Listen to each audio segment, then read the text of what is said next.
Hello বন্ধুরা, কেমন আছো সবাই? আশা করি সবাই ভালোই আছো। তো তোমাদের সাথে আজকে একটা নতুন আমি ভিডিও শেয়ার করব। নতুন রেসিপি একটা নিয়ে আসছি। আর এটার জন্য দরকার আছে মাছ। তো আমি নিয়ে নিয়েছি কাতলা মাছ, ভেজে নিচ্ছি। কাতলা মাছগুলো এইভাবে ভেজে একটু হালকা হালকা ভাজবো, মানে একেবারে হালকা না, ধরো 60% ভেজে নেব। তারপর মাছগুলো একটু নরম নরমই থাকবে। তারপর দেখো মাছগুলোর থেকে আমি কাঁটাগুলো বের করে নেব। এটা কিন্তু একটা আইটেম বানাচ্ছি আমি। তো কাঁটাগুলো বের করে নেব। তো বাচ্চাদের জন্য খাওয়ার জন্য মানে আইটেমটা ভালোই হবে।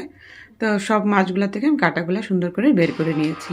তারপরে এটাতে দিয়ে দেব পেঁয়াজ কুচি, লঙ্কা কুচি, আর বাচ্চারা যদি খায় তাহলে লঙ্কাটা কম দিলেও হবে।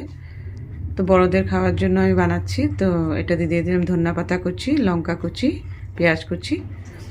তো দিয়ে এইভাবে খুব সুন্দর করে এটাকে মেখে নিতে হবে। নুন দিয়ে দিয়েছি স্বাদ অনুযায়ী। তারপরে একটু আমি আবার চেক করে নিচ্ছি কাটা আছে কি না। তারপর এটাকে খুব সুন্দর করে মেখে নেব। বাস রেডি।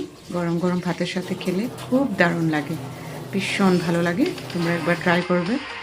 আর গরম গরম ভাত নিয়ে নিলাম। এটাকে বলে মাছ পিটিকা ভর্তা।